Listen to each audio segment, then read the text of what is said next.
자, 우리 하나님 말씀 함께 보실 텐데요. 요한일서 2장 28절과 29절 두 절 말씀 되겠습니다.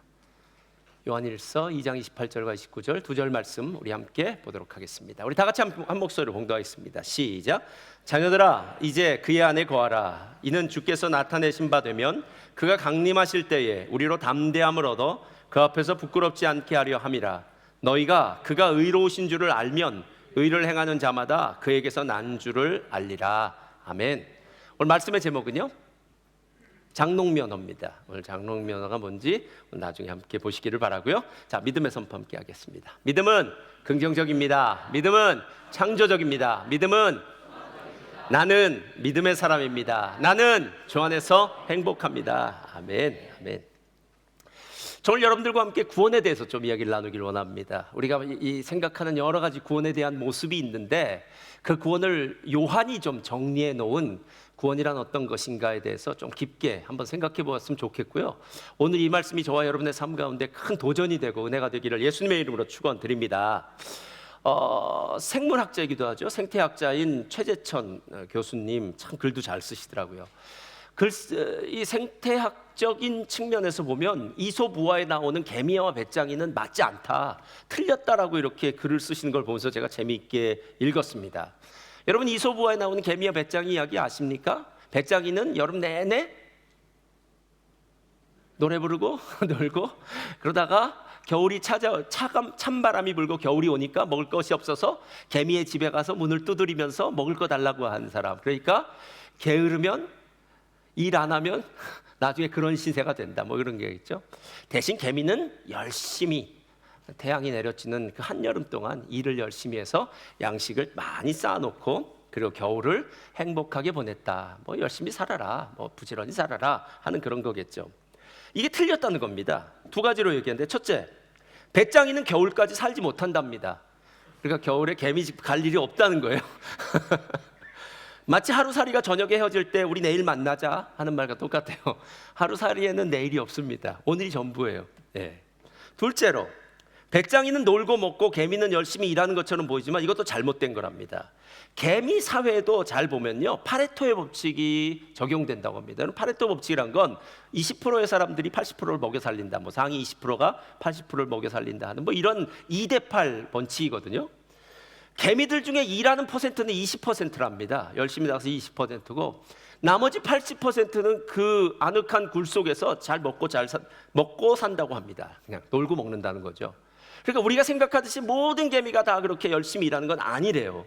그래서 알고 봤더니 거기엔 이유가 있답니다. 개미 세계는 언제 어떻게 천재지변이 일어날지 모른답니다. 여러분이 괜히 지나가다 개미집 한번 이렇게 밟고 가거나 아니면 비가 오거나 이랬을 때 홍수가 나거나 개미집이 부서지는 경우나 또 개미들이 죽는 경우가 허다하기 때문에 20%만 보내고 나머지는 우리 대한민국에 북한이 쳐들어오지 못하는 가장 큰 이유 두 가지가 있습니다. 예비군하고 방위. 예. 이 사람들이죠. 예비군으로 만들어 놓은 거죠. 20%의 예비군들. 그래서 무슨 문제가 생기면 투입을 하는데 그래도 개미 전체가 모두 일한다라는 건 아니다라는 거예요. 배짱이는 더합니다. 배짱이는 여름 내내 식음을 전폐하면서 날개를 긁어서 소리를 낸다고 그러더라고요. 그러니까 배짱이가 소리 내는 건 날개를 긁어서 낸다는 겁니다. 근데 거기엔 이유가 있대요. 배짱이의 목적은 자신의 유전자를 이 땅에 남기는 것이기 때문에 수컷 배짱이는 어찌하든지 간에 암컷을 만나야 되고 암컷을 유혹하기 위해서 밥도 먹지 않고 식음을 전폐하고 자기의 DNA를 남기기 위해서 뭐 그 날개를 긁는 거죠. 그러면서 결국은 그리고 죽는다라는 것이 배짱이라고 합니다. 제가 이거 보다가요 이런 생각이 들었어요. 배짱이는 게으른 것이 아니라 불쌍하고 개미는 열심히 일하는 것이 아니라 지혜롭게 살고 있구나 하는 생각이 들어서 생태학자의 입장으로 보면은 개미와 배짱이도 다른 관점으로 볼 수 있겠다. 어쩌면 우리가 이솝우화에 읽었던 개미와 배짱이보다 훨씬 더 뭔가 좀 과학적으로 뭔가 좀 논리적으로 이해가 되는 부분이 있지 않을까라는 생각이 들었습니다. 지금으로부터 조금 시간이 됐어요. 한 10년 이상은 된 거니까. 그 전에 신학적인 논쟁 하나가 벌어졌습니다. 책 제목만 얘기하면 이 논쟁을 정확하게 얘기할 수 있어요. 그 책의 제목이 이래요. 한 번 받은 구원 영원한가? 이 말은 무슨 말입니까? 내가 한 번 구원받으면 내가 지금 교회를 나오든 나오지 않던, 예배를 드리든 드리지 않던, 지금 뭐 좀 잘 못 살든 살든 난 이미 구원받았다 하는 게 한 번 받은 구원 영원한가라는 책이에요. 근데 반대책이 나왔어요. 영원한가는 반대고, 그렇게 아니다라는 거고요. 반대책은 한 번 구원은 영원하다. 그러니까 한 번 구원받으면 영원하다. 아니다. 한 번 구원받았다고 해서 그게 영원한 것은 아니다. 아주 이 논쟁이 있었던 적이 있습니다. 실은 이 논쟁의 결론은요, 날 수가 없습니다. 왜냐하면 둘 다 성경적인 근거가 아주 탄탄해요. 마치 칼빈의 예정론, 알미니안의 의지론이라고 하잖아요. 그러니까 둘 다 아주 탄탄하기 때문에 그저 이랬을 것이다 라고 얘기하면서 자기들의 주장을 이렇게 펼쳤던 그런 기억이 납니다. 근데 중요한 게 하나 있어요. 우리는 과연 우리의 구원을 어떻게 생각하며 살고 있느냐라는 겁니다. 실제로 많은 사람들이 착각하는 것은요, 난 구원 받았어. 아니, 구원 받았는데 왜 또 자꾸 구원에 대해서 얘기하는 거야? 라고 얘기하지만, 우리가 진짜 구원을 받았는지 안 받았는지, 아니 구원의 감격, 구원의 은혜, 아니 구원해 주시는 그 축복을 누리지 못한다면, 아니 그게 무슨 구원받은 겁니까? 실제로 구원받았다는 것, 굿뉴스, 복음이라는 것은 우리의 인생 가운데 가장 처절하고 고통스럽고 정말 문제 중에서도 가장 큰 문제를 해결받았을 때, 그때 우리가 느끼는 것이 구원이고 복음인데, 과연 저와 여러분의 삶 가운데 예수 믿는 것이, 신앙생활하는 것이, 구원받은 것이 정말 그렇게 감격스럽습니까? 오늘 그 문제를 함께 얘기해 보자는 거예요. 두 가지로 제가 정리해 봤습니다. 첫째로 다 같이 읽겠습니다. 시작. 구원은, 다시 한번 크게요. 시작. 구원은 내면의, 자, 언제 잊지 마세요. 구원 어디부터 시작한다고요? 내면의 변화입니다. 먼저 구원은 하나님과의 깨어진 관계가 회복되어지는 거예요. 그럼 에덴 동산에서 이야기 너무 많이 들으셨잖아요. 하나님이 아담을 향해서 선악과 따먹지 말아라, 따먹나는 정령 죽으리라. 그때 아담과 하와가 불순종하여서 선악과를 따먹고 범죄하고 타락하여서 에덴 동산에서 쫓겨나고 하나님과 단절된 관계. 근데 이 단절된 관계를 예수 그리스도를 통해서 다시 회복되어진 관계, 그래서 관계의 회복이 바로 구원이다라는 겁니다. 근데 이 관계의 회복이 일어났을 때 어디부터 시작되냐면 내면에서부터 시작돼요. 내면. 그래서 오늘 28절을 보면 이렇게 시작해요. 자녀들아, 이제 그의 안에 거하라. 이는 주께서 나타나신 바 되면 그가 강림하실 때에 우리로 담대함을 얻어 그 앞에서 부끄럽지 않게 하려 함이라. 여기에 가장 밑줄을 크게 그어야 될 게 바로 담대함이에요. 그러니까 예수 믿으면 뭐가 생긴다고요? 담대함이에요. 근데 예수 믿어서 생기는 이 담대함이 얼마나 중요한 건지를 여러분이 실질적으로는 잘 이해를 못합니다. 제가 이제 이야기하면은 여러분 훨씬 더 이해하실 수 있을 것 같아요. 아담과 하와가 범죄하고 난 다음에 하나님이 두려워해서 나무 뒤로 숨습니다. 그때 하나님 불러요. 아담아, 내가 어디 있느냐? 인류를 향한 최고의 질문이에요. 아담아, 내가 어디에 있느냐? 거기에다 우리 이름만 집어넣으면 됩니다. 아무개야, 내가 지금 어디에 있느냐? 내가 너를 만나고 싶은데 너 어디에 있어? 라고 묻는 거예요. 그때 아담이 했던 얘기 한번 읽어볼까요? 3장 10절 창세기 다 같이 읽겠습니다. 시작. 이르되 내가 동산에서 하나님의 소리를 듣고 내가 벗었으므로 두려워하여. 자, 이전이나 지금이나 벗은 건 마찬가지입니다. 그러니까 이전엔 옷을 입었다가 지금 벗었기 때문에 창피하고 부끄러운 게 아니라 이전이나 지금이나 똑같아졌는데 내면에서부터 문제가 시작됐다는 거예요. 아까가 아니죠. 죄짓기 이전에는 내면에 담대함이 있었어요. 그래서 하나님이 아담아, 뭐 크게 부를 필요도 없습니다. 아담, 그러면 예, 저 여기 있습니다. 그럼 함께 산책을 다니기도 하고 하나님과 교제하는데 문제가 없었어요. 근데 죄를 짓자마자 두려움이 생겨요. 두려움이 어떻게 됩니까? 나무 뒤에 숨어요. 하나님을 만날 수가 없더라라는 겁니다. 여러분, 인생에 있어서 가장 큰 문제가 무엇입니까? 실은 이 두려움이라는 문제예요. 두려움이요. 삶에는 여러 가지 두려움이 있습니다. 이번에 호렙산 기도회의 주제가 거기 계신 하나님이에요. 여호와 삼마, 거기 계신 하나님. 근데 거기에는 에스겔서는 스토리가 있어요. 에스겔서는 포로로 잡혀간 제사장인 에스겔 선지자가 이제 에스겔서의 예언서를 쓰는 거예요. 근데 그 당시에 포로로 잡혀간 사람들은 모두가 똑같은 생각을 하고 있었어요. 야, 우린 지지도 복도 없어. 우리는 하나님께 저주받은 거야. 왜냐하면 예루살렘에 살아야지 성전이 있고, 성전이 있어야 예배를 드려서 하나님의 백성으로 살 수 있는데, 우리는 지금 예루살렘으로부터 1800km 정말 많이 떨어진 저 이방의 나라에서 마르둑신, 벨신, 뭐 이상한 신들 섬기면서 우리 여기 살고 있는 이거 우리 진짜 우리 저주받은 사람들 같아 라고 생각하면서 정말 삶 가운데 고통스럽게 생각하는 사람들에게 오늘 에스겔이 쓴 글이에요. 근데 뭐라고 얘기한 줄 아십니까? 1장에 보면은 있어요. 하나님의 임재가 예루살렘 성전에 있어요. 그런데 이 스포일링 하면 안 되는데, 하여튼 성전이 있는데 1장부터 무슨 얘기가 나오냐면 하나님의 임재가 있는데 수레바퀴가 나오는 거예요. 수레바퀴가 왜 나옵니까? 이동하는 거예요. 예루살렘에 있었던, 성전에 있었던 하나님의 영광이 이동을 해요. 어디로 이동합니까? 지금 포로 생활 가운데 있는 사람. 야, 거기서부터 시작하는 거예요. 하나님이 움직이기 시작하는 거예요. 움직이기 시작하는 거예요. 그리고 난 다음엔 포로가 전부가 아닙니다. 포로 생활이 끝이라면 얼마나 비참합니까? 아니야. 내가 너희에게 새 하늘과 새 땅. 에스겔의 새 성전인데요. 에스겔의 성전 40장부터 48장. 내가 너희를 새 성전으로 이끌어갈 거야. 그리고 내가 거기 있을 거야. 그리고 너희도 거기에 있을 거야. 우리가 함께 있을 거야. 여러분, 이게 바로 에스겔서의 이야기예요. 함께 한다는 것, 이거는 두려움이 아니라 담대함이에요. 감사하고 기쁨이에요. 그런데 우리의 삶 가운데는 더 이상 하나님을 만나는 것이 담대하기보다는 왠지 두려운 마음이 들 때가 많다라는 거예요. 전도폭발 이야기를 보면은 구원에 대해서 아주 심플하게 질문을 해요. 이렇게 질문합니다. 당신은 오늘 죽어도 천국에 갈 수 있습니까? 라고 물어요. 그때 우리 뭐라고 대답해야 됩니까? 아멘. 아멘. 그럼 두 번째 질문이 나가요. 만약 당신이 오늘 지금 천국에 간다면 무엇 때문에 천국에 갈 수 있다고 생각합니까? 그때 우리가 이야기할 수 있는 한 분이 있어요. 예수 그리스도의 은혜로.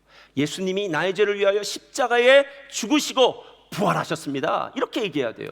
거기에다가 천사가 조금 좀 우리를 그래도 성경 공부 좀 하고 왔다고 좀 놀라야 되니까 구절도 하나 외워줘야 돼요. 요한복음 1장 12절. 영접하는 자, 곧 그 이름을 믿는 자들에게는 하나님의 자녀가 되는 권세를 주셨다고 했습니다. 그럼 천사가 오케이 하고 천국으로 들어가는 거예요. 여러분, 이게 담대함이에요. 그러니까 나의 가장 중요한 위기의 순간, 그때 나 하나님 있어. 하나님이 내 백이야. 나 하나님과 함께 살았어. 그리고 하나님이 나의 왕이야 라고 얘기하는 그 한마디로 나의 모든 삶의 문제가 해결될 수 있는 게, 이게 바로 오늘 성경에 이야기하고 있는 담대함이라는 거예요. 근데 성경에는 오늘 담대함이 어디서 이야기가 되어지냐면, 이는 주께서 나타나신 바 되면 그가 강림하실 때에 우리로 담대함을 얻는다라고 얘기해요. 여러분, 주가 강림하신다는 것은요, 예수님의 재림을 의미합니다. 파루시아. 예수님이 재림하실 때는요, 재림만 있는 게 아닙니다. 재림하고 난 다음에 모든 열방의 족속들, 이미 죽은 자들, 살아있는 자들, 모든 사람을 다 불러서 심판을 합니다.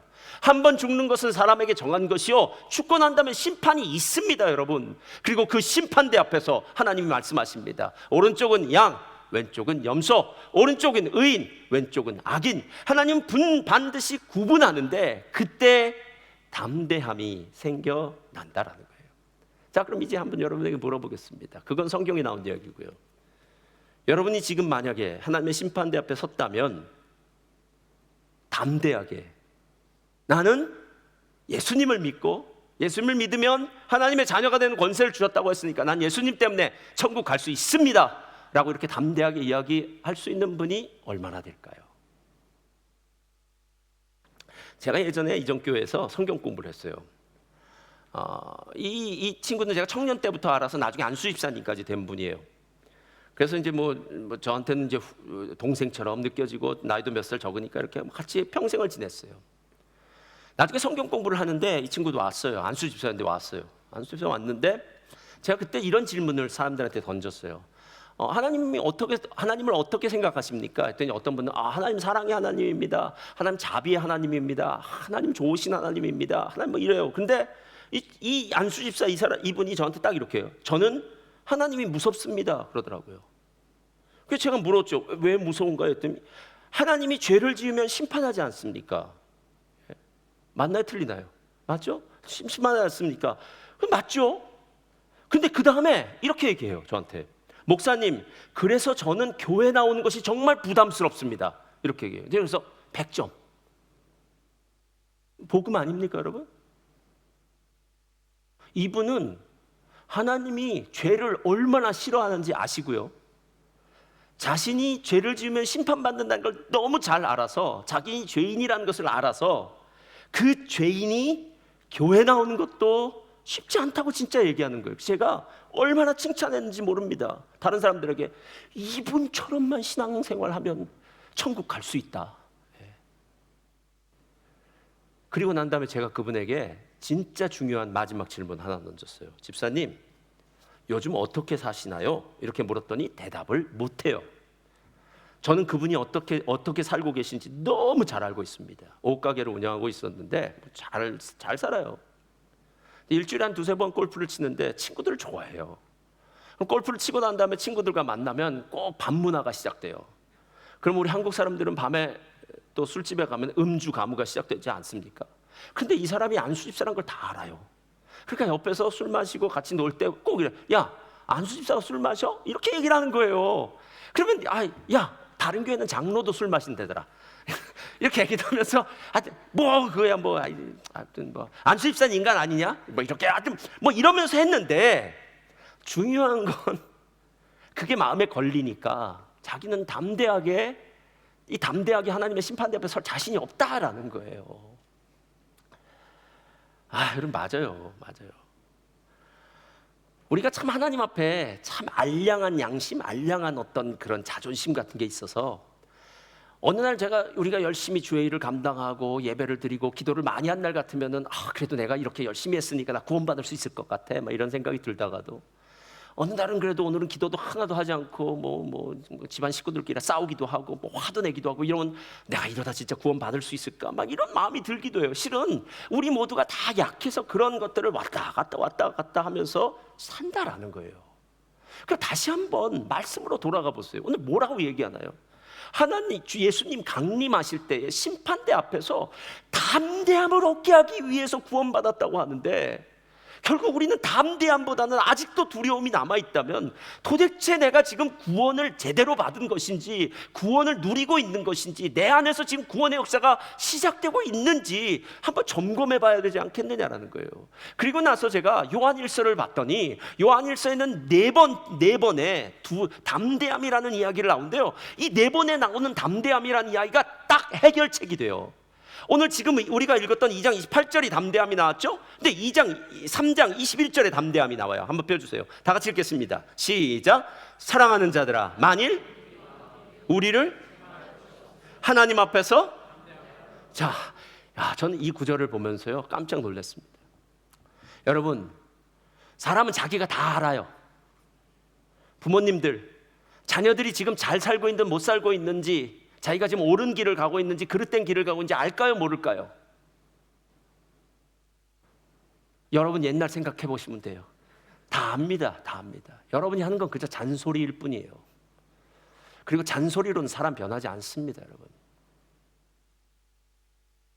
사람이 참 신기한 게요, 남이 얘기하지 않아도 하나님이 우리에게 심어주신 이 양심이 얘기를 해요. 그러니까 사이코패스나 소시오패스 같은 그 양심에 화인 맞은 사람 아니라면, 내가 지금 선한 일을 하고 있는지 악한 일을 하고 있는지 다른 사람들한테는 다 숨길 수 있고 외식할 수 있을지 몰라도 내 마음은 그렇지 않아요. 내 마음은 걸려요. 오늘 내가 했던 말 중에 이거 누구한테 상처를 준 것 같아 라고 느끼면 이미 준 거예요. 그건 실은요. 내 마음이 알아요. 예. 그래서 오늘 뭐라고 이야기하면, 우리 마음이 우리를 책망할 것이 없으면 하나님께 담대함을 얻는데요. 그러니까 실은 우리가 제대로 살고 있지 않은 거죠. 우리 마음을 우리가 속이든지, 아니면 우리의 마음을 우리가 잠언서 4장 23절의 말씀처럼 무릇 지킬 만한 것보다 더욱 내 마음을 지키라, 생명의 근원이 이에서 남이라 라고 분명히 얘기했음에도 불구하고 마음을 지키지 못하니까 우리 마음에 걸리는 일들을 매번 하고 난 다음에는 후회하고, 하고 난 다음엔 내가 이래도 진짜 구원받았을까? 받을 수 있을까? 고민하더라라는 거예요. 근데 성경은 더 대단해요. 이런 고민을 하는 사람의 세 번째 담대함에 대한 얘기는요, 해결책을 주세요. 4장 17절 다 같이 한번 읽겠습니다. 시작. 이로써 사랑이 우리에게 온전히 이루어진 것은 우리로 심판날에 담대함을 얻게 하려 함이니 주께서 그러하심과 같이 우리도. 자, 사도 요한의 별명이 무엇이었을까요? 사랑의 사도였습니다. 그렇죠? 성경에도요, 예수님이 사랑하는 제자 이렇게 얘기하면 그건 사도 요한이에요. 사도 요한. 제가 예전에 1990년인가요? 사랑의 교회를 가서 거기서 무슨 모임이 있어서 갔었는데, 사랑의 교회 본당에 딱 들어가니까 이 앞에 딱 붙어 있더라고요. 하나님은 사랑이심이라. 근데 그 글자가 가슴에 팍 와닿더라고요. 하나님은 사랑이심이라.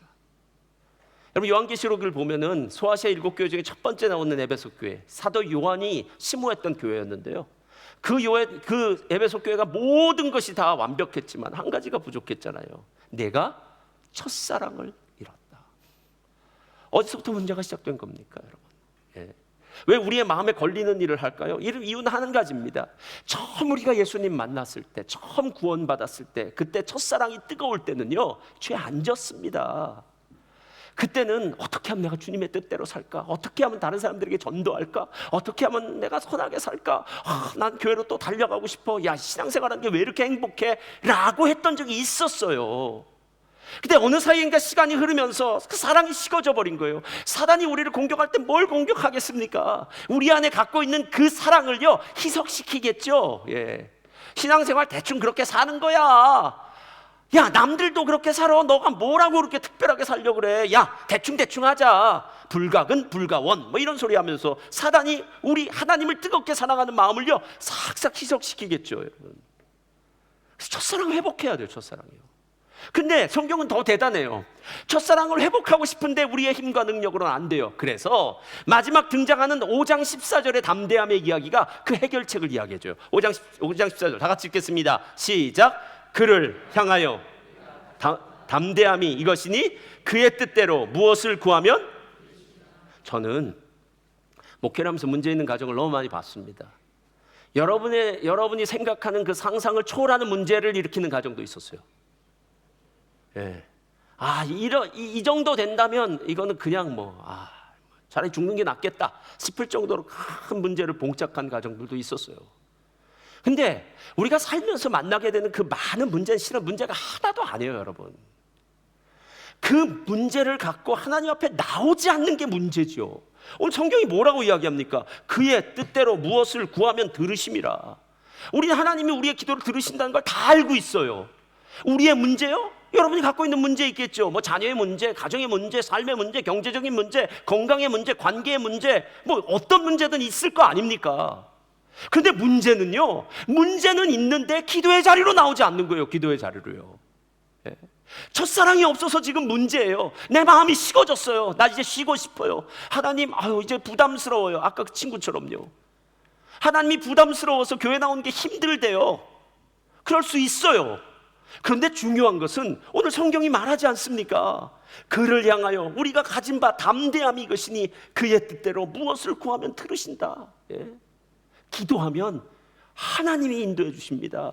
그래서 기도하는 사람에게 하는 말이 있어요. 내가 일하면 내가 일하는 것이지만 내가 기도하면 하나님이 일하신다. 할렐루야.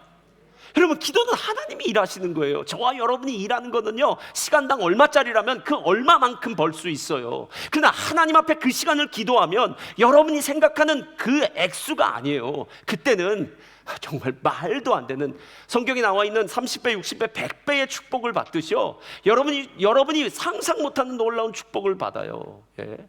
그리고 하나님이 주시는 재물의 특징이 무엇인 줄 아십니까? 하나님이 주시는 재물은 근심을 겸하여 주시지 않는다고 얘기해요. 그러니까 하나님이 주신 놀라운 복은 바로 기도할 때 시작하고, 기도할 때 담대함이 회복되어진다는 겁니다. 저도 얼마나 많은 순간 기도의 자리로 나가는지 모릅니다. 삶의 문제를 들고 나가요. 이것저것 어려울 땐 기도하러 가요. 그럼 한참을 기도해요. 근데 신기하죠? 기도하러 들어갈 땐 정말 무거운 짐을 지고 들어갔는데 기도의 자리를 벗어날 땐 하나님 하시겠지, 그래 하나님 믿어야지 하는 믿음이 생겨서 나가더라고요. 오늘 그 담대함이에요, 여러분. 담대함. 이게 내면에서 시작된 변화예요. 근데 거기서 끝나지 않아요. 두 번째가 있습니다. 다 같이 읽겠습니다. 시작. 구원은 삶의 변화로 완성돼요.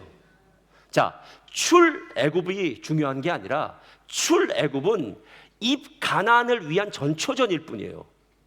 여러분, 만약 이스라엘 백성들이 출애굽은 했어요. 10가지 재앙도 지나고 홍해도 건너고 광야로 나왔습니다. 그런데 범주에서 40년 동안 광야에서 뺑글뺑글 살다가 지내다가 거기서 죽음을 당했어요. 그 인생이 복된 인생입니까? 아니면 저주받은 인생입니까? 여러분, 출애굽은 입 가나안에 들어가서 하나님이 나를 위해 예비하신 기업을 받아야 될 거 아니겠느냐라는 거예요. 근데 그 기업을 받는 것이 완성이기 때문에 구원은 언제나 내면에서부터 시작된 이 구원의 은혜가, 담대함이 삶으로 펼쳐져야 된다는 겁니다. 그게 29절 말씀이에요. 너희가 그가 의로우신 줄을 알면 의를 행하는 자마다 그에게서 난 줄을 알리라, 이렇게 얘기해요. 의를 행하는 자마다 그에게서 난 줄을 알리라, 이렇게 얘기해요. 산상수훈 7장을 보면은 거짓 선지자들을 이야기하면서 이렇게 얘기해요. 거짓 선지자는 양의 털을 쓴 이리, 늑대 같은 존재들이야. 그러니까 속지 말아야 된다라고 이야기를 해요. 그러면서 그 양의 털을 쓴 이리들을 구분해낼 수 있는 방법을 이야기하면서 이런 말씀을 쓰세요. 좋은 나무는 좋은 열매를 맺고 못된 나무는 나쁜 열매를 맺으니까 시간이 해결해 준다는 거예요. 여러분, 이민 온 지 얼마나 되셨습니까? 여러분이 만약에 이민 온 지 10년? 20년? 아니면 뭐 작년에 왔으면 1년? 뭐 몇 년이 되셨는지 몰라요. 10년, 20년쯤 사람을 알았다면 그 사람에 대해서 아는 거 아닙니까, 여러분? 아니, 세상에 10년을 같이 알았는데 그 사람이 어떤 사람인지도 모른다면요, 그거는 그 사람 자체가 문제가 있는 거예요. 문제가 있는 겁니다. 아니면 관심이 없었던지요. 예. 그리고 1년이나 온 지 얼마 안 돼도 상관없습니다. 옆에 사람에게 물어보면 되잖아요. 뭐 나쁜 거 물어보지 않는다면 저분 어떠세요? 라고 물어보면, 아, 저분은요 소심하신 분 같아요. 아, 저분은요 마음이 넓은 분 같아요. 아, 저분은요 극아이형입니다. 그래가지고 사람들과 얘기하는 걸 제일 싫어합니다. 저분은 극이형입니다. 만났다 하면은 정말 따달따달 따발총처럼 뭐 이렇게 얘기할 거 아니에요. 여러분, 지금 오늘 그 이야기하고 있는 거예요. 그 이야기하고 있네요. 못된 나무는 나쁜 열매를 맺고요, 좋은 나무는 좋은 열매를 맺는다고요. 그러니까 신앙인이, 진짜 신앙인이라면, 구원받았다면 내면에서 일어난 담대함이 삶에서는 의로운 행동으로 나타나야 된다는 거예요. 그러니까 옆에 사람이 너 요즘 달라진 것 같은데? 왜 그런지 모르겠어. 너 뭐가 달라진 건 모르겠는데 하여튼 달라진 것 같아. 그때 여러분이 이렇게 얘기해요. 나 요즘 멜번 순복음교회 등록했어. 교회 다니기 시작하면서 다시 회복되었어. 뭐 이렇게 얘기해야 오는 거 아니겠느냐라는 거예요. 예전에 제가 어디서 읽고요, 이거 참 재미있게 읽었던 유머가 하나 있어요. 직장인들을 위한 사자성어, 거기에 언행일치라는 말이 나와요. 직장인들이 말하는 언행일치가 뭔지 알죠? 말과 행동이 하나 되는 거. 이게 이거랍니다. 언제가 가장 행복했냐면 일 없는 주말에 치킨 먹을 때. 이게 언행일치랍니다. 언행일치. 언제가 가장 행복하냐면 일 없는 주말에 치킨 먹을 때. 여러분이 생각하는 언행일치는 무엇입니까? 예. 여러분, 언행일치란 게 뭐예요? 내가 알고 있는 만큼 행하는 거 아닙니까? 실제로 이 자리에 모인 대부분 여러분들은요, 설교 안 오셔도 상관없는 분도 많아요. 지금까지 들은 게 얼마나 많습니까? 근데 많은데 행합니까? 예. 다이어트를 실패한 사람일수록 다이어트에 대한 지식은 충만합니다. 다이어트에 성공한 사람은 지식이 없어요. 삶이 있을 뿐입니다. 하나님에 대한 신앙이도 마찬가지 아니겠냐는 거예요. 열심히 설교 듣고 열심히 하는데 삶은 하나도 바뀌어지지 않아요. 정말 감동이 없어요. 하나님의 은혜가 내 안에서 흘러넘치지 않는다라는 겁니다. 교인들 중에는 이순신 장군의 유업을 잇는 교인들이 있다고 하더라고요. 노량해전 때 이순신 장군이 일본 적군이죠. 적군의 총탄을 맞았을 때 나의 죽음을 누구에게도 알리지 말아라 라고 했듯이, 내가 그리스도인임을 주변 사람들에게 알리지 말아라. 웬만하면 나는 그리스도인이라는 이름 안 붙여야 내가 사는데 편해 라고 생각한 사람들이 있지 않겠느냐라는 거예요. 그 사람 그리스도인 아닙니다. 여러분, 우리가 하나님을 부끄러워하면 하나님이 우리를 부끄러워하세요. 여러분, 부모를 부끄러워하지 않잖아요. 뭐 자랑스럽게 대단하다고는 이야기하지 않아도 부모를 부끄럽게 생각한다면 그건 잘못된 일 아닙니까? 아니, 신앙인이 신앙을 부끄럽게 생각한다면 그게 무슨 말이 되겠냐는 거예요. 언행일치, 속에 있는 담대함이 삶의 의로움으로 나타나는 것, 그래야 의로우신 예수님으로부터 난 사람이라는 것을 깨달아 알게 된다는 거예요. 예수님이 의로운 분이시기에 그 안에 있는 모든 사람은 다 의로운 자입니다. 예수님이 의로운 삶을 살았기 때문에 우리는 모두 다 의로운 삶을 살아야 돼요. 그래서 제가 여러분이 이 단어 들어보셨는지 모르겠는데요, 이 단어가 참 의미 있는 단어예요. 능동적 수동태예요. 능동적 수동태. 한번 들어보세요. 일반적으로 문법에서 능동태는 뭐예요? 주어가 동작을 하는 거, 행동을 하는 걸 능동태라 그래요. 수동태는요, 주어가 동작을 당하는 걸 수동태라고 얘기해요. 그러면 능동적 수동태란 무엇이냐면 주어가 능동적으로 동작을 행하는 동시에 수동적으로 그 결과를 받아들이는 거예요. 그러니까 능동적 수동태는 능동태와 수동태가 함께 있는 것이 신앙이라는 거예요. 제가 이제 설명해 드릴게요. 자, 우리 중에 어느 누구도 내가 예수를 믿고 싶어서 믿은 사람은 없습니다. 맞나요? 틀리나요? 맞나요? 틀리나요? 맞죠? 예. 자, 제가 예를 들어볼게요. 여러분 지금 예수 안 믿는 친구 바깥에 있죠? 있죠? 그분을 뭐 밥을 사주든지 뭘 하든지 억지로 끌고 와서 이 자리에 앉혀보세요. 그리고 난 다음에 설교를 듣게 해보세요. 하나님 믿을까요? 안 믿을까요? 안 믿을 확률이 높아요. 그 사람이 만약에 설교를 듣고 예수를 믿었다면 하나님이 그 마음의 문을 열어주셨기 때문에. 아버지께서 부르시지 않은 자는 올 수가 없어요. 교회 문턱이 세상의 문턱 중에 제일 높습니다, 여러분. 예. 복음은 아무나 들을 수 있는 게 아니에요. 우리는 마치 소경 같은 자들이었어요. 천국이 어떤지, 영적인 것이 어떤 건지 하나도 몰랐어요. 그냥 세상이 전부처럼 살았어요. 열심히 일하면 되는 거라고 생각했고, 잘 사는 것, 하여튼 내가 생각하는 바에 성공이라는 그 길을 달려왔을 거예요. 그런데 어느 날 예수님 때문에 눈이 떠지니까 그게 전부가 아니란 게 보여져요. 야, 그거보다 더 중요한 게 있잖아. 하나님이 있잖아. 천국이 있잖아. 영적인 게 있잖아. 이런 게 느껴지더라는 거예요. 자, 구원의 시작은 우리의 힘으로 할 수 없는 거예요. 이거는 절대적으로 수동태예요. 그러니까 하나님의 은혜로 구원받게 되는 거예요. 그런데 그 다음에 문제예요. 그렇게 수동태로 구원받은 사람은 이제 하나님의 뜻 가운데서 능동적으로 신앙생활을 살아야 한다라는 거예요. 여러분이 많이 들었던 이야기인데요, 구원받은 자는 두 개의 물을 건너야 됩니다. 그러니까 출애굽한 사람이 가나안 땅을 가기 위해서는 두 개의 큰 물을 건너야 돼요. 하나는 홍해를 건너야 되고요, 하나는 요단강을 건너야 돼요. 홍해나 요단강이나 둘 다 건널 수 없는 강이었습니다. 건널 수 없는 물이었어요. 그래서 특별히 홍해는 더했죠. 뒤에서는 애굽의 군대가 쫓아왔으니까. 그래서 애굽의 군대가 쫓아오는 그 홍해 앞에서 모세도 두려워서 덜덜 떨고 있었던 것 같아요. 그랬더니 하나님께서 이렇게 말씀하세요. 야, 두려워하지 말고 지팡이를 들어라. 바다를 향해서 내밀어라. 그때 밤새 동풍이 불어서 물이 갈라지고 난 다음에 이스라엘 백성들이 그 마른 땅처럼 홍해를 지나가요. 자, 구원의 시작에는 아까 얘기했듯이 수동태라고 얘기하는 구원은 하나님이 하시는 길을 그냥 걷는 거예요. 근데 그게 끝이 아니라고요, 여러분. 이제 광야 생활을 끝내고 가나안 땅에 들어갈 땐 요단강을 건너야 되는데, 요즘 리딩 지저스 하신 분들 잘 알겠네요. 여호수아서 했을 테니까. 뭐라고 얘기해요? 법궤를 맨 제사장이 발을 집어넣었을 때 물이 갈라져요. 이건 능동태잖아요. 여러분, 우리가 감나무 밑에 앉아가지고 언제나 감이 떨어지나 이제나 저제나 감 떨어지기만을 기다리는 건 수동태잖아요. 여러분, 안 떨어지면 작대기를 가져가서 나무를 치든지 아니면 어떻게든지 꺼내야 될 거 아닙니까? 이런 수고를 해야 될 거 아니겠냐는 거예요. 손바닥이 마주쳐야지 소리가 나는데, 하나님은 여러분을 지금 계속 부르고 계신데, 하나님은 이 손바닥으로 치고 싶은데 여러분, 아니 싫어요. 멀리 있다면 손바닥이 안 쳐지는데 어떤 역사가 시작되겠느냐라는 거예요. 믿음은 수동태와 능동태가 함께 있는 거예요. 그래서 능동적 수동태라고 얘기해요. 이걸 요한복음 3장 36절에 제일 잘 얘기해요. 펴주세요. 다 같이 읽겠습니다. 다 같이요. 시작. 아들을 영생을 보지 못하고 도리어, 자, 한번 보세요. 자, 아들을 믿는 자에게는 영생이 있다고 했다면, 반대는 아들을 믿지 않는 자에게는 영생을 보지 못한다고 얘기했는데, 오늘 요한은 아주 교묘한 거죠. 아주 정책적으로, 의도적으로 오늘 단어를 바꾼 거예요. 야, 믿음과 순종은 똑같은 거야. 만약에 누군가 믿는다고 얘기하면서 순종 안 하겠다고 얘기하면은 그 사람은 가짜 믿음이야. 그 자체가 죽은 믿음이야. 이 야고보서 하는 얘기 아닙니까, 여러분? 예. 왜 우리의 신앙이 성장하지 않을까요? 우리는 많은 생각을 해요. 수동태적인 생각을 해요.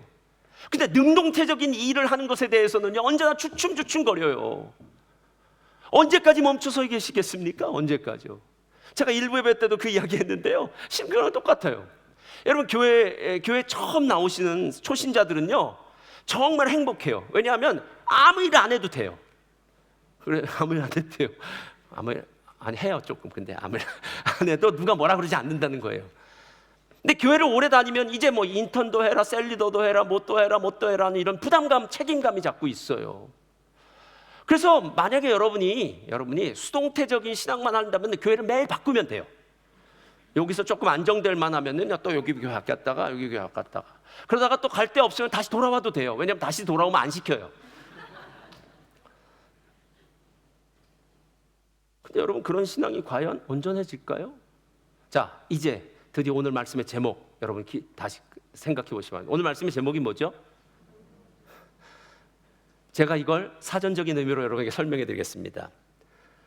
장롱면허란 면허증을 취득한 후 오랫동안 운전하지 않아서 실질적으로 운전할 수 없는 상태를 뜻하는 한국 사람의 유머스러운 용어. 왜 땄습니까? 장롱에 넣어놓으려고요? 아니면 자랑하려고요? 근데 장롱 면허는 별 문제가 없어요, 여러분. 근데 장롱을 어떻게 해석하는지, 번역하느냐고 저한테 물었더라고요. 그래서 그냥 장롱이라고 하세요. 그래서 제가 월드럽 드라이브 라이센스는 별 문제 없어요, 여러분. 그냥 월드럽 페이스는 문제가 심각해요. 이건 구원 못 받습니다. 구원의 풍성함을 하나도 누리지 못합니다. 찬양팀 앞으로 나와주시고요. 삶의 진짜 복은요, 운전할 때 있어요. 면허증을 들고 운전하면서 내가 원하는 곳으로 가면 됩니다. 면허증은 있는데 운전을 못해서 차는 바깥에 세워두고 나는 어디론가 가지 못해서 간다라는 그 모습, 하나님 보시고 얼마나 안타까워하겠느냐라는 거예요. 구원을 받았다 안 받았다의 문제보다 더 중요한 것은, 저를 따라하시 바랍니다. 구원은 받은 것보다 누리는 것이 더 중요합니다. 맞나요, 틀리나요? 그럼 구원을 받았으면 누려야죠. 구원을 받았다고 하는데 하나도 행복하지가 않아요. 하나도 기쁘지가 않아요. 부담만 돼요. 제가 아까 얘기했던 그 친구처럼, 그 안수 집사님처럼 부담돼서 교회도 못 나오겠어요. 이런 구원 받아서 뭐 하겠어요, 여러분? 이런 사람이 천국 가서 뭐 하겠어요? 그리고 진짜 구원은 받는 것보다 누려야 됩니다. 사랑하는 성도님들, 담대함 그리고 의를 행함, 이것이 바로 구원을 누리는 사람의 놀라운 축복이라는 걸 기억하시고요. 우리 본어게인